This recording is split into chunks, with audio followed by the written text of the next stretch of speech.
in before the world wakes up. I do think that a morning routine of some sort, it doesn't have to be this large, grandiose thing that you see people for 4 hours, they'll go and have their morning routine of running and then meditating and then this and that and this and that. I do believe in a morning routine. I don't believe in, okay, you wake up and you can just get to work. And you know, you can do that too. I do that. And I know that contradicts what I just said, but hear me out. I do wake up and I just work. And then, but after that, I start my morning routine as if I just woke up. That's for me personally. You don't have to do that. But that allows me to I wake up, I'm hyper wired, I'm awake, and now maybe I'm not awake, but you know what I mean? You wake up and your mind is empty and all the other outside distractions aren't there. The world is quiet. It feels like a more peaceful place. No one's going to bother you. And that, I think I do my best work there. Some of my best work there, I'd say. So you can do that too. You just have to build the habit, and it doesn't take very long. Maybe a week or two, and it starts getting easier over time. And will there be days that it pulls you back and drags you and calls to you? Of course. But if you can get through those, then you're doing good. You'll eventually escape from that, and it will just be normal for you.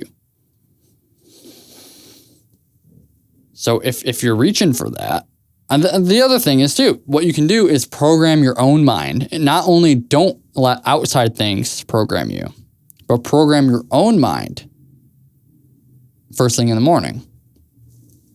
Now you can read something. If you have a book, it's excellent because it's not connected to anything. It's not going to be a social media device. It's a book. All you can do is read it. So if you have that, even a Kindle would work. All you can do is read it, right? Unless it's one of those Kindle tablets. But I'm not talking about just the Kindles. So if you do that, the other thing you can do is listen to, like I said, motivation is a great tool. If you wake up, you listen to motivation, you program your own mind. You say, I want to be this way. And you listen to motivation and you might say, well, how are you supposed to do that without any apps? What are you supposed to do? Get versions of the apps that only let you listen. Get like a podcast app. Get music apps. Listen to music first thing in the morning if you want. If it pumps you up and gets you like, yeah, I'm the man. I'm going to do what I said. I'm going to do what I need to do today. I'll get it done. And that's it. There's nothing that's going to stop me today. Because I'm the fucking man. And I said I'm going to do this. I'm going to fucking do it. If it makes you feel like that, use it. And then the other thing is most things have podcasts. And podcasts is a loose, like this one, but podcast is a loose term on a lot of these platforms. You'll often find motivational speeches and stuff too on those platforms. It won't be a just talking podcast. Or you can listen to a podcast if it suits you, if it makes sense. But for years, that's what I used to do. I used to wake up, listen to something motivational. And it could be the same one. And that's the thing. If it's the same one, and maybe you get bored of it after a month, switch it out.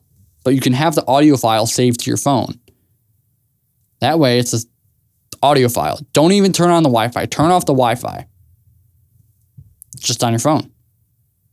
What algorithm's going to come after you there? It won't. So listen to that. And then what I would also recommend, and it's not any medical advice, nor is anything else that I'm saying, but take a cold shower. And people might be like, why should I take a cold shower? That would just make me miserable and set me up for bad mood the rest of the day. I get that. I hear you. Why you should do it is because it is difficult. That's why I do it every day.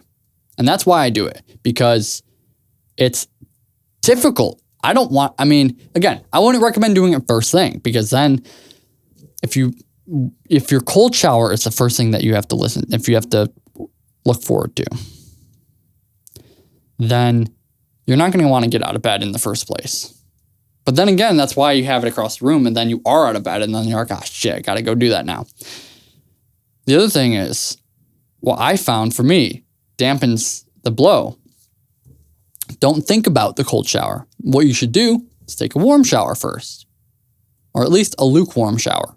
Then it's like, oh, okay, I just have to take a shower, right?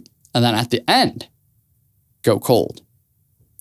Turn it cold, gets your heart pumping, gets the endorphins running. It primes your mind to be a fucking badass. And it sounds stupid. Oh, you go and shiver in some cold water for a little bit. Ooh.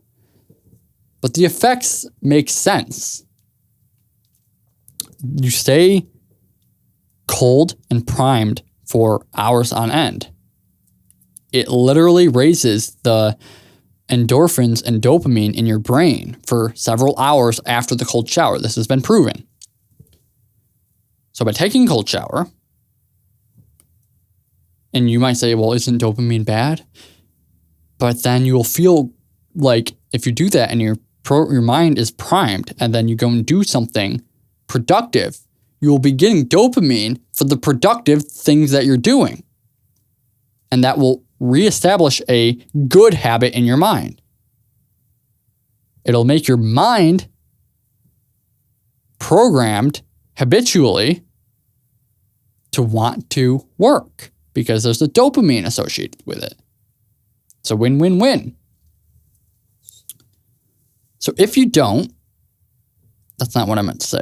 If you are doing that, you wake up, again, you can wake up, listen to motivation, then you're primed to want to take a cold shower too, but you don't have to at first. You can take the warm, it's fine. Take the warm shower. And again, be careful. This isn't medical advice. Do it at your own discretion, because cold showers, I wouldn't say that they're dangerous, but don't take my word for it. You do your own research, talk to your doctor. If you have a heart condition, be safe about it. But if you think you're fine, that's up to you. I'm not going to tell you to do it or not. It isn't medical advice. Don't just listen to my word on it. So, then you take the cold shower at the end. And not only does it physiologically get you going, it makes you feel like a badass because you did something that you didn't fucking want to do. Who the hell wants to wake up and go and take that cold shower and be freezing and be shivering? Exactly. You're miserable, but you did it anyway. Or you're tired and you didn't want to, but you did it anyway. It builds that discipline muscle, and then that will also affect the rest of your day and the rest of your week and the rest of your month, and that will compound. That one simple action of 1 to 2 minutes even of just a cold shower has big scale implications. Big scale. It's one of the best things I think you can do for yourself. If you enjoyed this video, you can watch the full version right here.